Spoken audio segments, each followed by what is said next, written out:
Well, welcome to my latest Meet the Expert series, and today I'm going to introduce to you Steve Preston. Steve is an expert in career change, in coaching people to win through redundancy, to find new opportunities, fulfilling careers and lifestyles. Now, I recently read his book. His book's called Winning Through Redundancy, 6 Steps to Navigate Your Way to a Brighter Future. And I have to say, this is one of the best books I've read on the subject, so I thought it would be a great idea to get Steve on and to do an interview. Now, before I introduce Steve, I just want to ask you a question, because you may be thinking, well, why should I listen to this interview?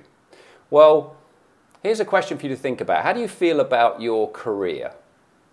Because when you think about a career, we spend more time in our career than anything else. So if we put it on a spectrum, at one end we have it's a job, stands for just over broke, keeps roof over my head and food on the table. At the other end of the spectrum, we have, I don't know, a calling or my vocation in life. So all of us are somewhere on that spectrum.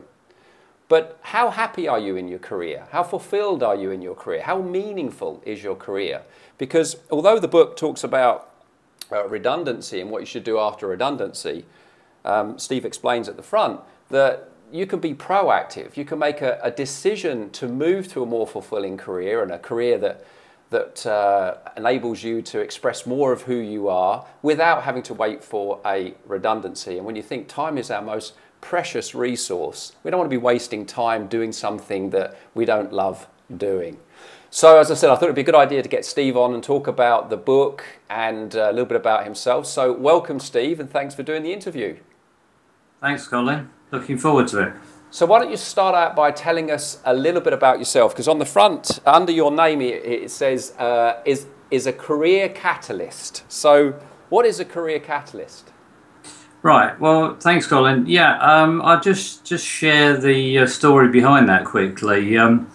Having been doing this sort of work now for over 10 years, I sort of graduated or gravitated to really specialising in helping people change careers, and especially through redundancy, as you say, Colin, because that tends to be a much harder emotional wrench for people.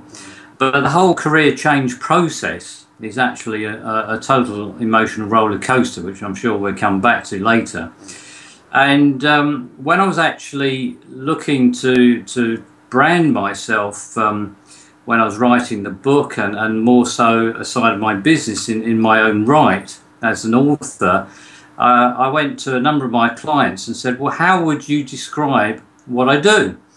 And it was fascinating because like I write in the book, it's so much easier to see things in other people than it is in yourself. And I got all sorts of responses back because I had thoughts about being the career doctor, the career architect, and all sorts of terms like that. But I found that aside of some of those domains were already trademarked, also that people kept talking about I was the catalyst for change. I thought, yeah, you know what, I like that. So I soundposted various different people with the thought of career catalyst and what they thought about it, and unanimously to the person, everybody came back and said, that's exactly what you do, Steve. So I very quickly trademarked it to make sure I got that under my belt and nobody could grab it. But it just encapsulates the fact that I act as the catalyst for people's change, for their transition, because it is a difficult process, and as many people find out to their cost, it's extremely difficult to go it alone. And so working with a career coach, such as myself, as somebody who's been through that journey themselves as well, who really empathises and understands it, then I can really dig deep and delve to help people really think differently and challenge them so they can successfully make that change. And you were made redundant in 2001, right? After a career in was it a 30-year career in travel industry? Absolutely, yes. Yeah, so you're an example of what you talk about in the book, because you've really reinvented what you now do. So Talk us through a little bit about that. What was that like? Well, it was interesting, Colin, because initially I was rubbing my hands together thinking, you know what, I can, this is my exit clause and I can walk away here with a nice little package. However, as I found to my cost, and I wrote in the book, even if you choose to take redundancy, and my wife did the same a few years later, you still go through these same roller coaster of emotions, maybe for slightly different reasons, but as soon as you start to lose that work ethos and the confidence and the self-esteem, then you start to doubt yourself, and then that self-belief suddenly disappears. So I by my own admission, I was lost for a good 9 months or so, and then I went on a program for unemployed professionals and executives, where I suddenly started to see the wood for the trees, and I realised that career and personal development could be something that I'd really take to, and I became absolutely passionate about it. And I suppose by accident rather than design, or it depends what you believe in, the law of attraction, as I write a lot about in the book, as a result of being on that course and really sort of resonating with the work that was done, I thought, well, you know, this is something I can do. This could be my future career. And I ended up doing work for that consultancy, and then over a short period of time becoming their lead trainer and career coach, and help them rewrite their whole career development program.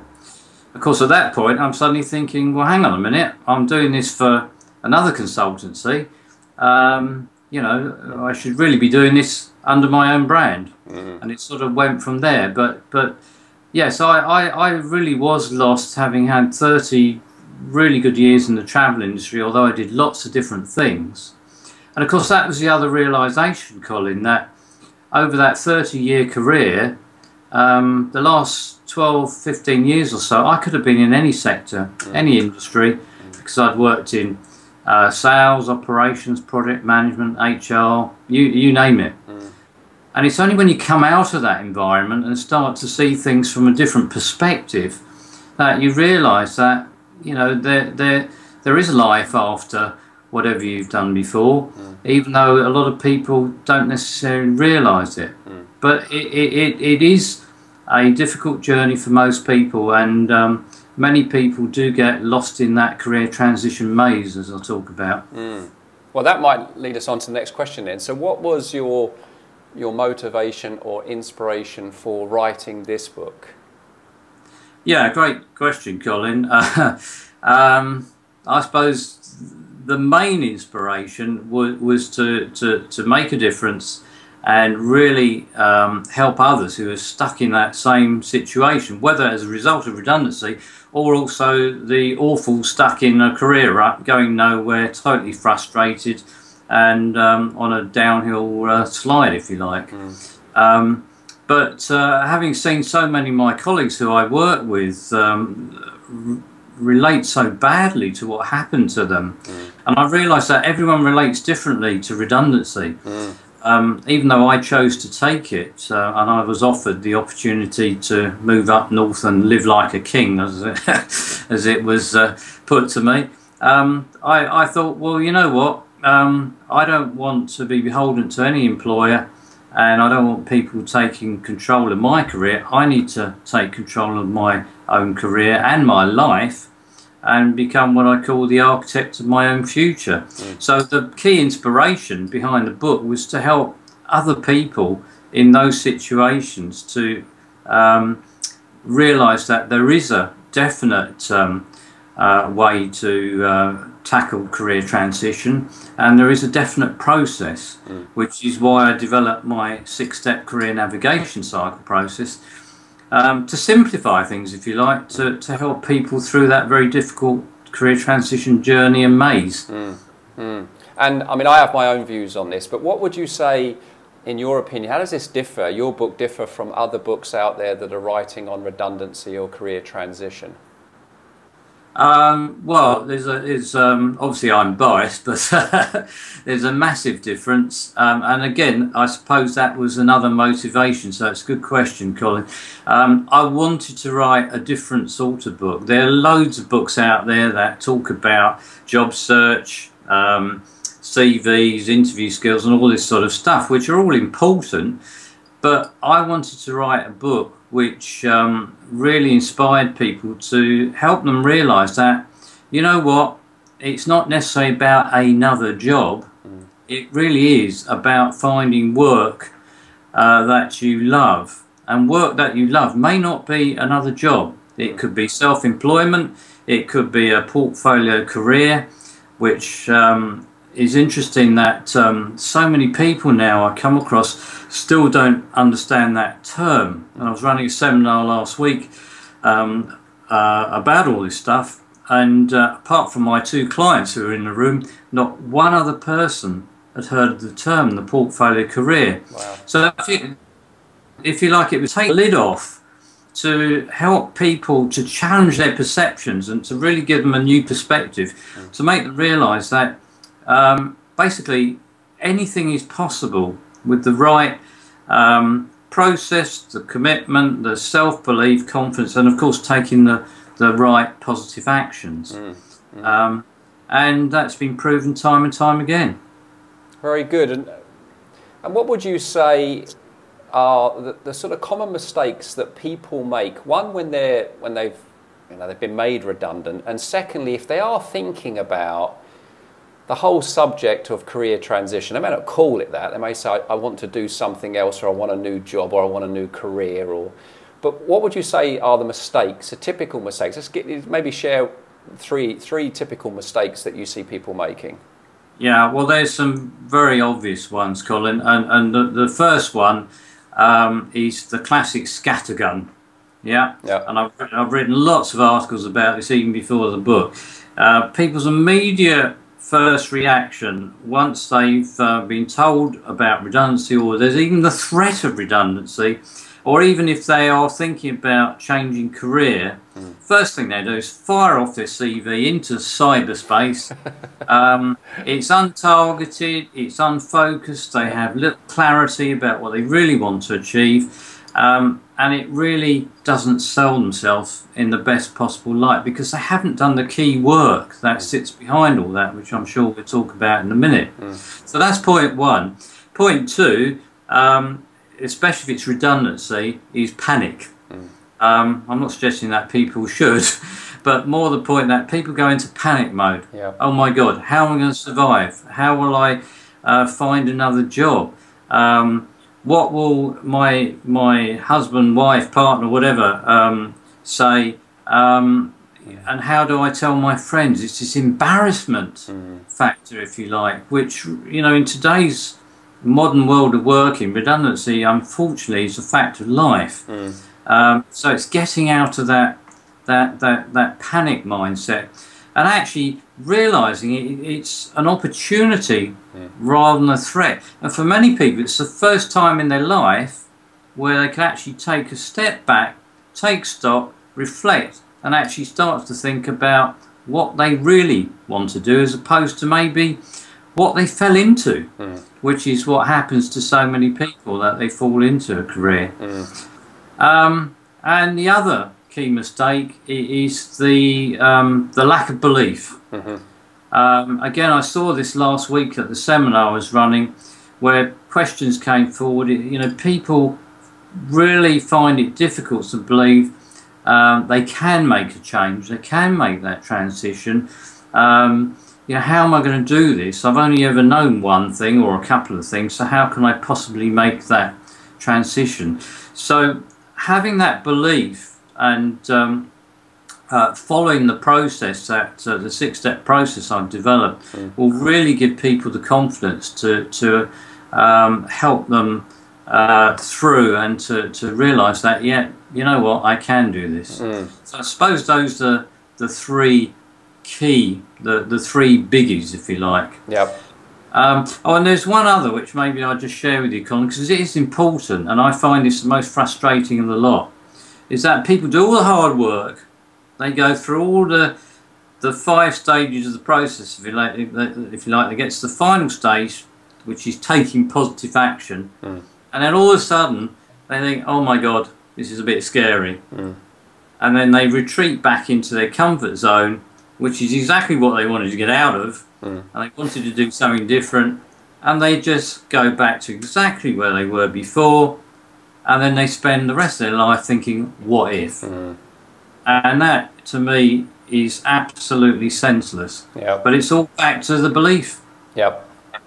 Yeah, that's a good point. And what I like about the book is this career navigation cycle that you've got, these steps. So I think those steps really help with the belief, because if you do step 1, step 2, step 3, it is shifting your belief, it's shifting your confidence, it's shifting that seeing the world differently in a different perspective. I mean, I thought chapter 5 was really, really good, and you know, deciding what to do, and you lay all the things that you can do out in that chapter. And when you read all of that, you realise there's so many opportunities, there's so many possibilities, and this portfolio idea. I mean, I now have a portfolio career. That's what I do. I don't derive an income from one source. I derive it from many sources, and for me, it's far more fulfilling. But as you say, so many people don't know about it, don't understand it, they haven't even thought about it. And I think your book does or those stages, or that navigation cycle does a brilliant job. Where did the idea of that come from, by the way?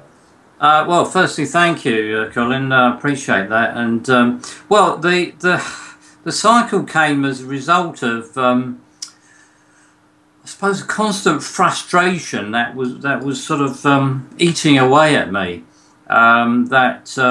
You know, I'd worked with hundreds of clients by this time, sort of a few years into doing career development work, and I don't know, I just had this sort of light bulb moment one day, a classic aha moment, and I'm thinking, what is it that makes the difference? Why some people are successful in going through a career transition, regardless of whether it's through redundancy or not, even people who are progressing their careers. Why is it that some people are successful and they go through it reasonably easy and other people don't? So what I started to do, I started to map common themes that I noticed from different clients I work with. I related it back to my own career transition journey, and also friends and contacts I knew, you know, in the big wide world who'd made their own different career transitions. And what I found, I have to say, much to my surprise, Colin, was that, you know what, it's not rocket science. There is a process, and it does work. So there's a definite process to make a successful career transition for whatever reason it is. And then I started mapping out those common themes as to what they were, and that's how I arrived at the 6 steps.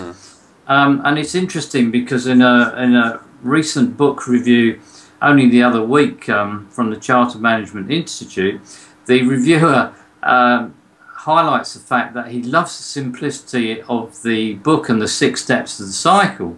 But of course, and that's wonderful, and that's what I aim to achieve. However, the reality is the work that people need to do that sits behind it, of course, is not that simple. And people do have to, you know, they have to realise it's not just about investment in cost, maybe, with a career coach, but it's in time and effort and energy, because it is an emotional roller coaster. But that's really how it all sort of came to be. And I always say that the only people who fail are those who don't follow through with the process, because otherwise there's nothing to stop you. The only person that stops you being successful is you, which is like most things in life. And as you say, the whole process starts with that shifting of mindset. It doesn't matter whether it's redundancy or just moving on to something else because you're fed up and want to get out. And it's all about that mindset and that new perspective, as you say, which is why I developed the acronym in the book for perspective, which is interesting that so many people have made comment on. Very well. what I like is the first 3 steps are really about going inward and developing, Yes. or understanding yourself better. Because I think in order to make any transition a better transition, you've got to start by understanding yourself better, and then it shifts outward to understand the external world better. And then when you pull those two together, ultimately it ends up in each and every one of us making better decisions. So I think it's a really well balanced model, and it makes real sense. But as you rightly say, the rubber hits the road when you do the work, and you've got lots and lots of exercises in there. So you are making it as easy as possible for people just to basically pull out a pen and fill in your templates, which I think is, you know, about as good as it can possibly get. Yeah, thank you. And just going back to what you said there with the inner and outer self, it was fascinating because when I started writing the book, I engaged the services of a writer coach who was recommended to me. And never having worked with such people before, it was interesting because within minutes of her understanding the concept that sits behind the book and showing her the 6-step cycle, she was the first person who said to me, "You know what, Steve, do you realise that this cycle actually is in 2 halves, like you say, Colin?" And she said the first half of the cycle is all personal development work, as just to get greater self-awareness, and it's all about the inner self. And the second half of the cycle then shifts into, from exploring opportunities, it's really the much more typical career development work, and how you then get a job or set up your own business and move into that, which is the outer self stuff. And she did me a massive favour by picking up on that, because I hadn't looked at it in that way previously. And it actually then helped shape the whole thinking behind the book. And I would actually say it's made me an infinitely better coach as a result of it, because it's really getting into the psyche of the person. Now, we talked about this, but let's pick this up now. Portfolio careers. What's attractive, because you write about it in the book, but what's attractive to you about that and attractive to other people about portfolio careers? And maybe even share a little bit about what it is from your point of view. Well, I will answer that, Colin, with an amazing quote, which every time I mention it, the hairs on my neck stand up. And it's from the brilliant business guru, Peter Drucker, who I'm sure you're aware of. And this is way back, I believe, back in the 80s or early 90s. And he said that corporations, once built to last like pyramids, are more like tents. So why would you want to design your life around a temporary structure? And when I heard that, I thought, wow, that is amazing. And then I heard all about all the fantastic work Charles Handy had done around the world of work, and his book, an amazing book, I think 1988, The Age of Unreason, and all this sort of upside down thinking about the world of work. And he was saying even back then, although I didn't come across this until my transition in early 2000s, that work would change. People would work in smaller offices, they'd work remotely, technology would take over, people would start to do a collective of things, and that they could potentially derive income from a number of different sources. And people would look more lifestyle focused, so it wouldn't just be about work, it would be about helping others in terms of maybe voluntary work, and they'd look at the whole lifestyle aspect as part of this portfolio, this collective of things they do. But this thought of deriving income from different strands of passions, interests, talents and skills and so on, boy oh boy, did that open my world of thinking. And I thought, you know what, I rather like this, and always being one to challenge convention, I thought, yeah, well, why go back to looking for another job again? Why go back to traditional employment? This type of mindset and lifestyle surely is the way to go. And I've embraced it ever since. I only touch on it really in the book, and my next book is going to be all about that concept. And I run a lot of seminars around that as well. But as I mentioned earlier, incredibly sort of 20, 30 years on from when these guys first started talking about it, there's still a blissful lack of ignorance around the whole concept, which makes it even more exciting to share with other people, to get them to embrace it. Yes. Yeah, well, for me, when my family and I took that year out in Fuerteventura, and when we came back from that was the realization that I had, that actually I want to put lifestyle in the center and I want to build a career around it. Whereas pre taking the year out, I had career in the center and lifestyle around the outside, squeezed around the outside. And well, that is very common, Colin. In fact, the other thing which I'll just point out, back to common mistakes, which links to what you just said. One of the biggest mistakes of all, which is so obvious I forgot it, is people rushing to take the first job that comes along. And that's part of the panic syndrome, if you like. But I've seen it so many times, and I always say, and again I've written it in the book, it's always like buses, you know, there's not just one job offer. Invariably there's 2 or 3 that come along, and often by taking the first offer that comes along, it's often not the right thing to do. And of course, by the time people have done their re-evaluation, they may actually be thinking, well, actually, you know what, I don't want another job anymore.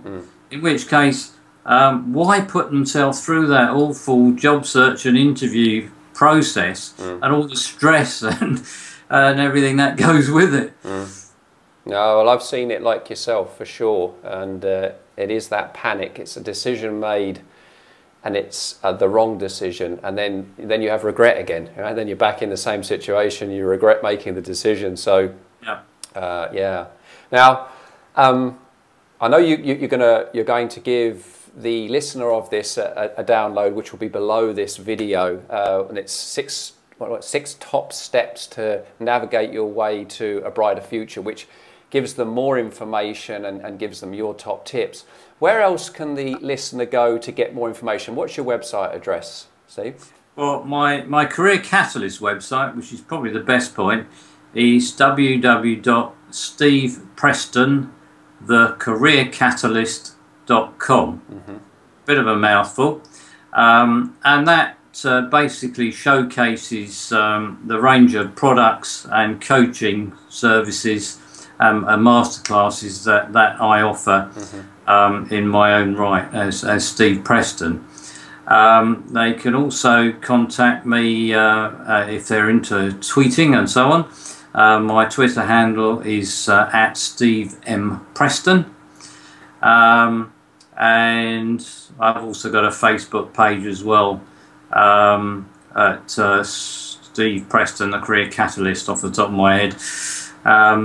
I also have a company website, so it depends on what angle they're coming from, which is www.smp-solutions.co.uk, and that covers the whole spectrum of service offering to businesses as well as individuals, but it doesn't cover the specific personal products that I offer, such as the book and audio books and online programs and things like that. That's on the Career Catalyst site. Very good. And I'll put the link below the video for Amazon to go and get the book. And this is, you know, this is the book I'm going to be recommending to my clients that are thinking about career and different career, or they've been made redundant. So I think it's a fabulous book. Now, one last question before we wrap this up then. So, what's becoming clearer to you? In what respect? As big as you want. Life, work? You mean as having written the book, or in general? If you want, yeah. So it's just a very, very open question. It's the question that I always ask those that I interview right at the very end. So what's becoming clearer to you? It's as open. You can take it in any direction you want to take it in. My word, that's a very powerful question, Colin. I like that. Well, I suppose what's becoming clearer to me is exactly what I covered at the seminar the other day, because this comes up time and time again, is that so much of what we achieve in life, not just career, is all about our mindset. And it doesn't matter what your ambitions are, how big or small they are, both in terms of your work or your life in general, unless you have that positive mindset and you have that belief that you can achieve it, then nothing much is going to happen. And I always ask people to share what their vision of success is, and you may recall there's an exercise around that in the book. And it's fascinating because, having done this for many years now, I would say at least 80% of people never talk about money and wealth. It's rarely about the material things. It's much more about what fulfills them, and things that they want to embrace, such as a happy family and good relationships. And as somebody said the other day at the seminar, earning enough to do what they want to and live a life in the way they want. And I think that's something, you know, in terms of answering your question, Colin, because it's a big question, I think it's this being able to live the life you want in the way you want by earning enough. And earning enough is different for everybody. For some people, they may have massive overheads, but for other people, it's actually not much at all, in which case it really gives them massive scope and opportunity to think very differently about what they do and how they lead their life.